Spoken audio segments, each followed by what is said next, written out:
बिस्मिल्लाहिर्रहमानिर्रहीम अस्सलाम वालेकुम डियर स्टूडेंट्स। आज के हमारे इस लेक्चर में हमने एक्सरसाइज 5.2 फर्स्ट ईयर मैथमेटिक्स का हमारे पास मिसलेनियस सीरीज वाले चैप्टर में से क्वेश्चन नंबर 5 है। काफ़ी इंटरेस्टिंग और आसान क्वेश्चन है। सेम वही पैटर्न इसमें फिर से अप्लाई होगा जिस तरह हमने क्वेश्चन नंबर 4 में किया था। इसको स्टार्ट करते हैं। हमारे पास क्वेश्चन ये दिया गया है, इस फॉर्म में है। ये एक सीरीज है। इस सीरीज के अंदर हमारे पास ज्योमेट्रिक सीरीज भी है और अर्थमेटिक सीरीज भी है। सबसे पहला काम हमारा ये है कि ये जो क्वेश्चन दिया गया है, ये जो सीरीज दी गई है, इसमें से हम अर्थमेटिक अलग कर लें, ज्योमेट्रिक अलग कर लें। ये काम हमने सीखा हुआ था। यहां पर फिर से हम रफ वर्क में स्टार्ट कर लेते हैं। सबसे पहले यहां पर मैं लिख लेता हूं रफ वर्क। रफ वर्क में ये जो क्वेश्चन दिया गया है, इसको एक दफा फिर से लिख लेते हैं ताकि हमारे लिए आसानी रहे इसमें से चीजों को अलग करना। क्वेश्चन दिया गया है 1+8/3 प्लस हमारे पास है 15/3 की पावर 2, फिर प्लस हमारे पास है 22 3 की power cube plus dot dot dot dot आगे चलता जा रहा है। ये इनफाइनाइट नंबर है, इसका एंड हमें मालूम नहीं कि ये कहां तक जा रहा है, इस वजह से इसमें डॉट डॉट डॉट डाला गया है। ठीक, सबसे पहला काम हमारा क्या है कि इसमें से हमने अर्थमेटिक इसमें से अलग करना है। यहां पर हमने लिखा अर्थमेटिक। अर्थमेटिक पार्ट हमारे पास क्या है, यहां पर हमने लिखा अर्थमेटिक पार्ट। हमने सीखा था कि अगर हमारे पास अपॉन की शक्ल में वैल्यू आ जाए, जो तमाम ऊपर वाला हिस्सा होगा वो हमारे पास क्या है, वो अर्थमेटिक पार्ट है। तो यहां पर हम सिंपली ऊपर वाला हिस्सा अगर अलग कर दें तो ये हमारे पास इस कंडीशन में बन जाता है। ऊपर वाला हिस्सा हमारा ये रहा। अब ये हमने अर्थमेटिक पार्ट में से अलग कर दिया। अर्थमेटिक पार्ट में से हमने क्या करनी है, कुछ वैल्यूज निकाल लेनी है। हमारे पास सबसे पहली जो वैल्यू है यहां पर हम इन्हें बताएंगे हियर। जो पहली वैल्यू होती है इसको हम ए का नाम देते हैं। ठीक, इसके बाद हमने क्या फाइंड आउट करना है, डिफरेंस। डिफरेंस से मुराद क्या है कि इन दोनों वैल्यू के बीच में डिफरेंस कितना है, इन दोनों की वैल्यू में एक का हम फाइंड आउट करेंगे, थ्रू आउट सेम रहेगी। ठीक है, इसका हमारे पास प्रोसेस क्या होता है, बड़ी वैल्यू को पहले लिखी जाती है और जो दूसरी वैल्यू है वो बाद में। ठीक, छोटी वाली 8 - 1 हमारे पास 7 आता है। इसी तरह बकाया को अगर हम ट्राई करें 15 - 8 फिर से हमारे पास 7 आता है। 22 - 15 करें फिर से हमारे पास क्या आ रहा है, 7 आ रहा है। तो दैट मीन्स हमारे पास जो डी की वैल्यू है वो थ्रू आउट हमारे पास क्या आ रही है, 7 आ रही। तो अब तक हम दो वैल्यूज निकाल चुके हैं। पहली वैल्यू हमारे पास ये रही, दूसरी वैल्यू हमारे पास ये रही। इसको हमने अंडरलाइन किया। अब नेक्स्ट हमने क्या फाइंड आउट करना है, इसी वैल्यू में से अब हमने ज्योमेट्रिक पार्ट अलग करना है। यहां पर सबसे पहले हम लिख लेते हैं ज्योमेट्रिक पार्ट।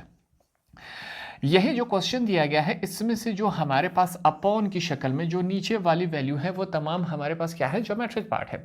अब यहां पर हम सिंपली इसको 1 और 3 पावर 1 3 पावर 2 3 पावर 3 इस फॉर्म में नहीं लिखेंगे। ये वैल्यू हमारे पास क्या है, अपॉन की शक्ल में है। ये 1 दोनों के साथ क्यों है, ऊपर वाले हिस्से के साथ 1 भी आया, इसके नीचे कुछ नहीं, हम क्या समझेंगे 1 है, तो इस वजह से यहां पर 1 फिर से आ रहा है। ठीक, हमारे पास ऊपर वाला हिस्सा हमने इस्तेमाल किया, ऊपर वाला कुछ नहीं है, तो उसकी जगह अब हम क्या लिखेंगे 1/3। ठीक हो गया, 1/3 का 2, 1/3 की पावर 3। ये अब हमारे पास इस कंडीशन में चलता जा रहा है। आगे कहां तक जा रहा है हमें कोई आइडिया नहीं है। जितना क्वेश्चन दिया गया है उतने तक हमने इनको बता दिया कि इसमें से हमारे पास ज्योमेट्रिक पार्ट इस कंडीशन में है। ये बात क्लियर होगी। जो ज्योमेट्रिक पार्ट है अब हम क्या करते हैं, इसमें से हम निकाल लेते हैं कॉमन रेशो। यहां पर मैं निकाल लेता हूं। याद रखें जो हमारे पास डिफरेंस या common ratio throughout same ही रहेगा, ये बात आपने याद रखनी है। ठीक है, कॉमन रेशो को हम r से जाहिर करते हैं। अब चेक करते हैं इन दोनों का। कॉमन रेशो को फाइंड आउट करने का तरीका क्या है, डिवाइड करना। 1/3 डिवाइडेड बाय 1। यहां पर ये इस कंडीशन में आ गया। हमें मालूम है कि ये जो हमारे पास 3 होता है इसको हम नीचे मूव करवा सकते, ऊपर डिवाइड था, नीचे आके क्या हो जाएगा, मल्टीप्लाई। तो ये इस कंडीशन में बन जाएगा, ऊपर 1 रह जाएगा। 1 × 3 इज इक्वल टू 1/3, ये इस कंडीशन में रह जाएगा। अगर हम बकाया वैल्यूज को करें तब भी हमारे पास r की वैल्यू यही आ गई। तो ये हमारे पास क्या आ गई, r की वैल्यू आ गई। इसको हम अंडरलाइन कर लेते हैं, ये हमारे पास r आ गई। इन दोनों के बीच में कॉमन रेशो ये है, इन दोनों के बीच में भी यही आना चाहिए, इन दोनों के बीच में भी यही आना चाहिए। आपके इंटरेस्ट के लिए बकाया भी मैं कर लेता हूं। इन दोनों का अब हम करेंगे। हमारे पास क्या है, 1/3 की पावर 2 इन दोनों का हम कर रहे हैं 1/3। ऐसी कंडीशन में क्वेश्चन आ जाए तो हम क्या करेंगे, ऊपर वाले को इस कंडीशन में लिख लेंगे, जो नीचे वाला तमाम हिस्सा है इसको ऊपर ले जाकर पहले तो ये मल्टीप्लाई हो जाएगा, दूसरा इसको रेसिप्रोकल करके लिखेंगे, उल्टा करके लिखेंगे। अब 3 ऊपर 1 नीचे, ठीक हो गया। ये 3 इस स्क्वायर के साथ कैंसिल हो गया, यहाँ पर ऊपर 1 बचा, नीचे क्या है 3 है, तो फिर से 1/3 आया। इसका ट्राई करेंगे, फिर से 1/3 ही आएगा, तो तमाम का कॉमन रेशियो हमारे पास इस फॉर्म में आएगा।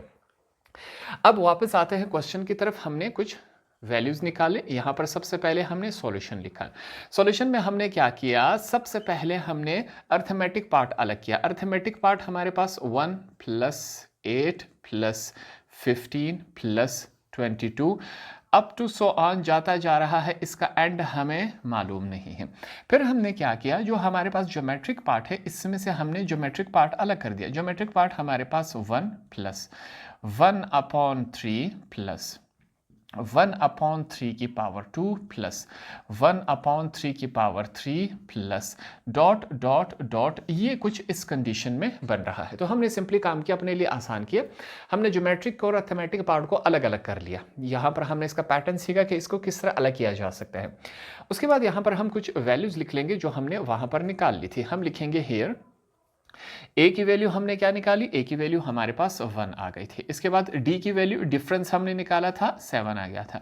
आर कॉमन रेशियो हमने निकाला 1/3 आया। तो ये तमाम वैल्यूज उठा के हमने यहाँ पर लिख ली, ठीक हो गया।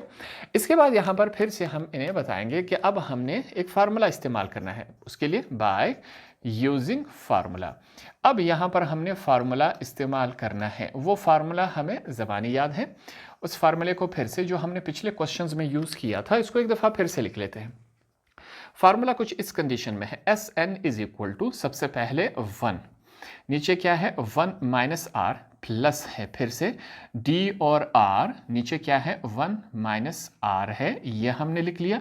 फिर हमारे पास इसके ऊपर स्क्वायर है, ठीक, माइनस है d और r के ऊपर इस दफ़ा पावर क्या है n है, 1 - r ऊपर क्या है ये रख लिया हमने।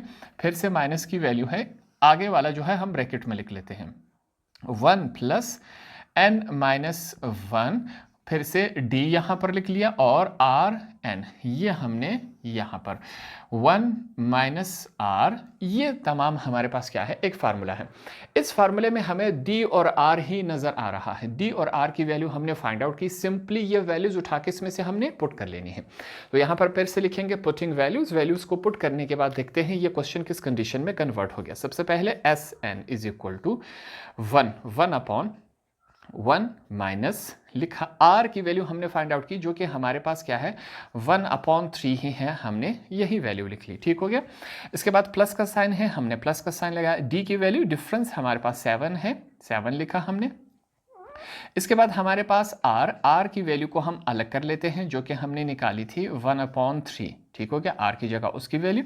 नीचे चलते हैं, फिर से हमारे पास 1 - r की वैल्यू हमने निकाली थी 1/3, इसके ऊपर एज अ होल स्क्वायर है, हम लगा देते हैं माइनस। फिर से d हमारे पास 7 है, r हमारे पास 1/3 है, ये हमने लिख लिया। इसको थोड़ा सा मैं करेक्ट कर लेता हूँ, ये जो हमारे पास ब्रैकेट है इसके ऊपर अब हमारे पास पावर क्या है n है, हमने n पावर लगा दिया। नीचे हमारे पास फिर से क्या है 1 - r की जगह उसकी वैल्यू ये हमने लिख ली, ठीक हो गया। ये इस कंडीशन में माइनस, फिर से यहाँ पर हम लिख लेते हैं 1 + n हमने लिख लिया -1, d की वैल्यू हमने फाइंड आउट की जो कि क्या है 7 है, r को हमने फाइंड आउट किया है जो कि हमारे पास 1/3 है, इसके ऊपर होल एज आ हमारे पास स्क्वायर मौजूद है, सॉरी n मौजूद है, इसको करेक्ट कर लें, हमने n इसके ऊपर लिखना है, तो ये इस कंडीशन में है।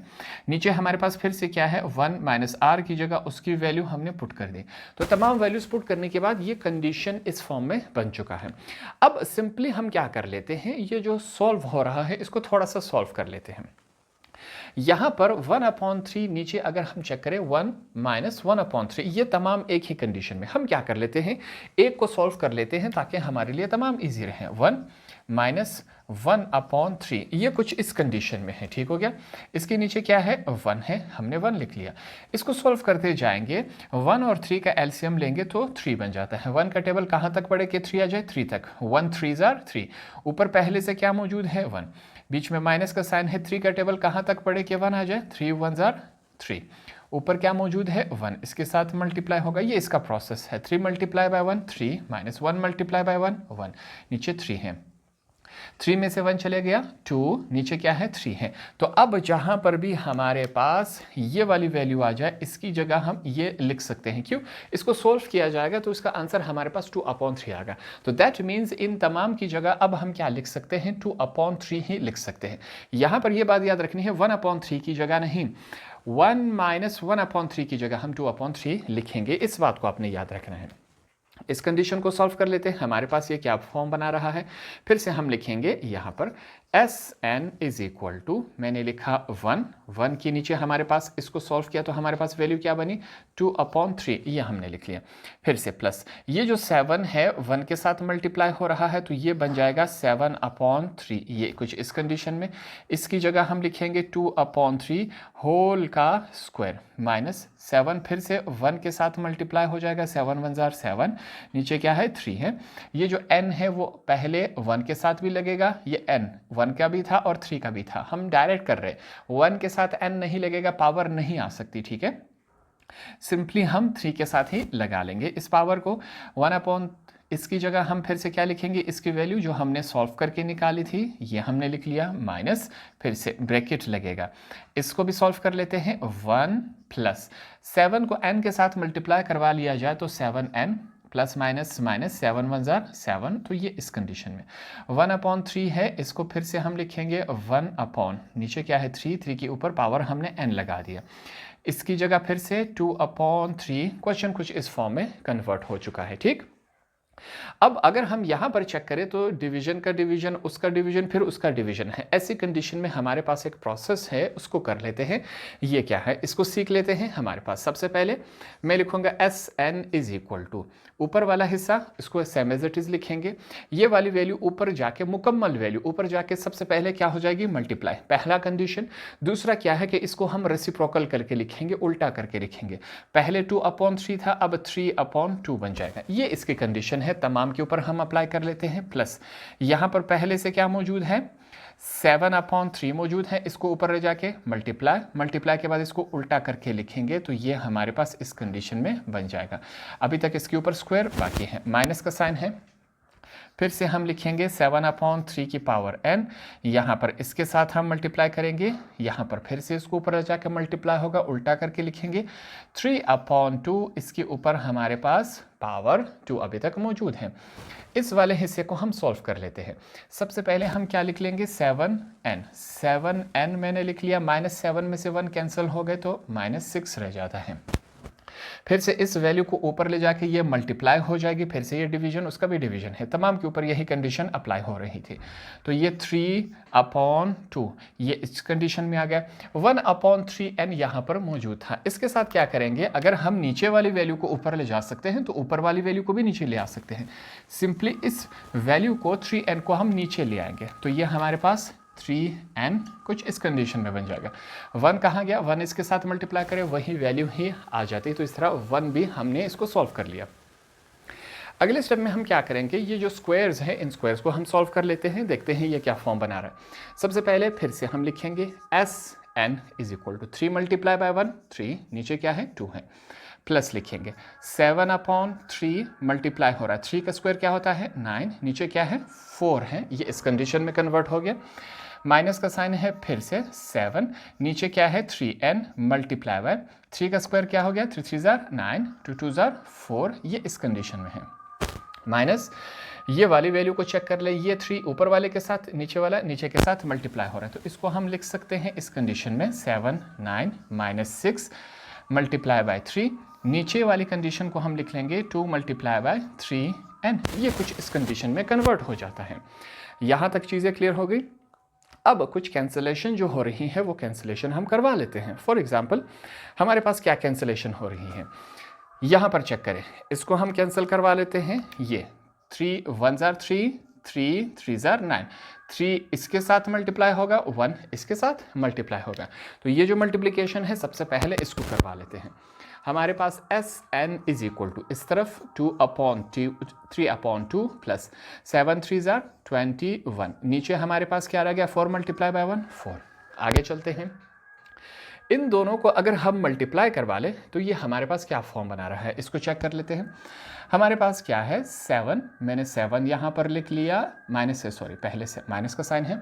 7 मल्टीप्लाई बाय 9 हमारे पास होता है, ये वैल्यू बन जाती है 63, ये हमने लिखा। इन दोनों को मल्टीप्लाई नहीं करवाएंगे, इनको हमने इसी कंडीशन में लिख लिया। 4 को मैं पहले ले आया, माइनस हो गया। ये जो वैल्यू है इसको 3 को मैं पहले लिख लेता हूँ, ठीक। यहाँ पर हमने 3 को पहले लिख लिया, थोड़ा सा मैं इसको नीचे करके लिख लेता हूँ ताकि कन्फ्यूजन ना रहे। 7n माइनस 6, ये इस कंडीशन में, नीचे हमारे पास क्या रह गया 2.3n। ये क्वेश्चन कुछ इस कंडीशन में कन्वर्ट हो चुका है। अब यहाँ पर अगर हम देख सके, हमारा अगला जो टॉपिक है, हमारा जो अगला काम है, हमने वो ये करना है कि जो नीचे तमाम डिनोमिनेटर हैं इनको हम एक ही तरह लेके आए। अगर एक ही तरह नहीं लेकर आए, मुश्किल हो रही थी हमारे लिए, तो हम क्या करेंगे, पेयर्स की शक्ल में ये दोनों एक जैसे और ये दोनों एक जैसे हम कर सकते हैं। अब ये कैसे किया जा सकता है, यहाँ पर हम क्या कर सकते हैं, ये 4 multiply by 3n 2 multiply by 3n, यहाँ से हमें समझ आ रहा है कि इन दोनों को एक जैसा किया जा सकता है और इन दोनों को एक जैसा किया जा सकता है। तो दैट मीन्स इनको हम पेयर्स की शक्ल में, जो डिनोमिनेटर है नीचे वाला हिस्सा, इनको हम एक शक्ल में ला सकते हैं। उसके लिए हमें एक काम करना पड़ेगा, वो काम क्या है, यहाँ पर हम लिख लेते हैं। ये जो पहली वैल्यू है और आखिरी वाली वैल्यू है, इनको अगर हम 2 के साथ मल्टीप्लाई करवाएं तो 2 2 जार 4, 4 और 4 ये दोनों सेम आ जाएंगे। 2 2 jar 4, 4 multiply by 3 power 9, 3 power n, 4 multiply, तो ये दोनों सेम आ जाएंगे और ये दोनों सेम आ जाएंगे। तो इससे हमारे क्वेश्चन को सॉल्व करना आसान रहेगा। तो हमारा अगला काम यही है कि हम यहाँ पर इनको रेफरेंस देंगे कि अब हम क्या करने जा रहे हैं। हम यहाँ पर लिखेंगे multiplying 2 on top and bottom, ऊपर और नीचे हम क्या करने जा रहे हैं, 2 को मल्टीप्लाई करने जा रहे हैं। यहाँ पर ये बात याद रखनी है, सिर्फ इस वैल्यू में और इस वाली वैल्यू में हमने क्या करना है, मल्टीप्लाई करवाना है। जो बीच के दो वैल्यूज़ हैं इनके साथ हमने मल्टीप्लाई नहीं करवाना, इन दोनों के साथ 2 को मल्टीप्लाई करवाएंगे तो वैल्यू कुछ और बन जाएगी, फिर से हमारा जो काम करने जा रहे थे वो नहीं होगा। तो अब यहाँ पर हम क्या करवा लेते हैं, मल्टीप्लिकेशन करवा लेते हैं। देखते हैं ये क्या फॉर्म बना रहे हैं। सबसे पहले Sn इज इक्वल टू, नीचे वैल्यू हमारे पास क्या है 3/2, ये कुछ इस कंडीशन में है। 2 को दोनों तरफ हम मल्टीप्लाई करवा लेंगे, ठीक हो गया। ये सबसे पहले हमने किया। उसके बाद हमारे पास जो वैल्यू है इसके साथ हमने नहीं करवाना, 21/4 है। माइनस की वैल्यू है, माइनस वैल्यू हमने लिखी 63/4 मल्टीप्लाई बाय 3 की पावर n, फिर से हमारे पास क्या है, माइनस का साइन है। यहाँ पर फिर से 2 मल्टीप्लाई बाय 3, ये हो गया। और हमारे पास 7n माइनस 6 वैल्यू कुछ इस कंडीशन में है। नीचे भी 2 मल्टीप्लाई होगा 2 के साथ और 2 मल्टीप्लाई हो रहा था 3 पावर n के साथ। तो सिंपली हमने फिर से क्या किया, ये जो दो वैल्यूज़ हैं इनके साथ हमने 2 को मल्टीप्लाई करवा लिया। इसी को सॉल्व कर लेते हैं, देखते हैं ये क्या फॉर्म बना रहा है।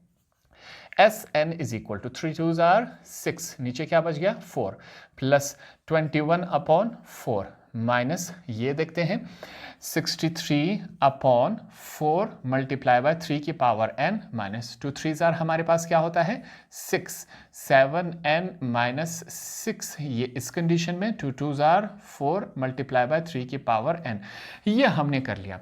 अब 2 को मल्टीप्लाई करवाने का फ़ायदा हमारे पास ये आया कि नीचे जो हमारे पास डिनोमिनेटर है अपीयर्स जोड़े की शक्ल में, ये सेम आया, ये सेम आया। तो दैट मीन्स इसमें से ये वाला एलसीएम ले सकते हैं, इसमें से ये वाला एलसीएम हम ले सकते हैं। तो हमारे लिए काम क्या हो जाएगा, आसान हो जाएगा।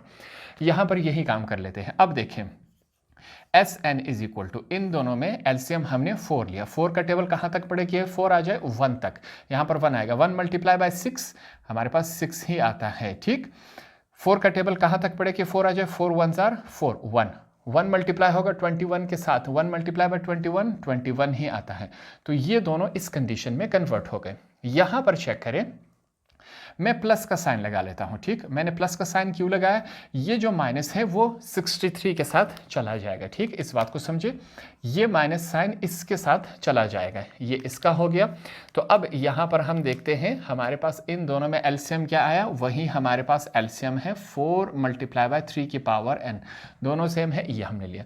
4 मल्टीप्लाई बाय 3 की पावर n टेबल कहां तक पड़े कि ये वैल्यू आ जाए 1 तक। यहां पर 1 है, 1 मल्टीप्लाई बाय 63 ही हो गया हमारे पास। ये बात क्लियर हो गई, यहां पर हमने यही लिखा। आगे चलते हैं, अब ये माइनस इसके साथ है, ठीक हो गया, ये वाला माइनस इसके साथ चला गया तो पीछे साइन नहीं है, इस वजह से हमने प्लस लगा लिया। अब आगे चलते हैं, यहां पर हमारे पास क्या है, -6, 7n -6, ये वैल्यूज कुछ इस कंडीशन में कन्वर्ट हो चुकी है। आगे सॉल्व कर लेते हैं। अब चेक करें, हमारे पास जो सिंप्लीफाई हम कर सकते हैं इसको कर लेते हैं। ये दोनों ऐड हो रहे हैं तो ये 27/4 बन जाएगा, प्लस का साइन है, इन दोनों को चेक करें, -63, ये 6 इस ब्रैकेट के साथ मल्टीप्लाई हो रहा है, माइनस प्लस, -6 7s are 42, साथ में n है, माइनस माइनस प्लस हो जाता है, 6 6 are 36, ये हो गया। नीचे हमारे पास क्या है, 4 मल्टीप्लाई बाय 3 की पावर n, ये कुछ इस कंडीशन में बन चुके हैं। इन दोनों को सॉल्व करवा लेते हैं, ये वैल्यूज कैंसिल हो सकती हैं, तो Sn is equal to 27/4 plus का साइन, यहाँ पर सबसे पहले इस वैल्यू को लिख लेते हैं, -42n, ये 36, -63 में से अगर 36 कैंसिल हो जाए तो हमारे पास माइनस क्या रह जाएगा, 27 वैल्यू रह जाती हैं। 4 मल्टीप्लाई बाय 3 की पावर n, ये कुछ इस कंडीशन में रह गया क्वेश्चन। अब हम क्या करेंगे, यहाँ पर इन दोनों का एलसीएम ले लेते हैं। ठीक, यहाँ पर फिर से हम लिख लेंगे Sn इज इक्वल टू, इन दोनों का एलसीएम लेंगे तो हमारे पास वैल्यू क्या बचेगी, 4 मल्टीप्लाई बाय 3 की पावर n, 4 दोनों में मौजूद है और 3 की पावर n, ये हमारे पास क्या आ जाएगा, एलसीएम। साथ में हम रेफरेंस दे देंगे, हमारे पास यहाँ पर हमने एलसीएम चूज कर लिया। 4 का टेबल कहाँ तक पढ़े कि ये वैल्यू आ जाए, इसका आसान प्रोसेस ये है, मुश्किल ना करें। 4 के साथ कैंसिल हो गया, हमारे पास 3n रह गया।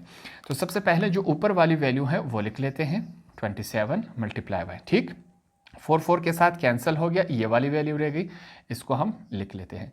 ये एक दूसरे के साथ, इसका टेबल कहाँ तक पड़े कि ये वैल्यू आ जाए, 1 तक पड़ेंगे। यहाँ पर चेक करें, प्लस माइनस अब माइनस हो जाता है। ठीक, ये बात हमने सॉल्व कर ली, प्लस माइनस माइनस हो जाता है। ये टेबल कहाँ तक पड़े कि ये वैल्यू आ जाए, 1 तक, 1 ऊपर वाले के साथ मल्टीप्लाई हो जाएगा, वही वैल्यू ही आ जाएगी, 42n, ये हमारे पास प्लस माइनस -27, ये कुछ इस कंडीशन में आ चुका है। ठीक, अब यहाँ पर ये वाली जो सूरत हाल है इसको चेक करें, इसके साथ हम क्या करने वाले हैं। सबसे पहले Sn इज इक्वल टू, याद रखें 27 को हम मुख्तलिफ कंडीशंस में लिख सकते हैं। 27 को मैं 3 की पावर 3 लिख सकता हूँ कि नहीं, बिल्कुल लिख सकता हूँ। दैट मीन्स 3 को अपने आप के साथ 3 दफ़ा मल्टीप्लाई करवा जाए, 3 3s are 9, 9 3s are 27, तो दैट मीन्स 3 की पावर 3 27 के इक्वल होता है। इसका मतलब ये हुआ कि 27 की जगह मैं 3 की पावर 3 लिख सकता हूँ। अच्छी बात यह है कि पहले से हमारे पास क्या मौजूद है, 3 मौजूद है जो कि इसके साथ मल्टीप्लाई हो रहा है।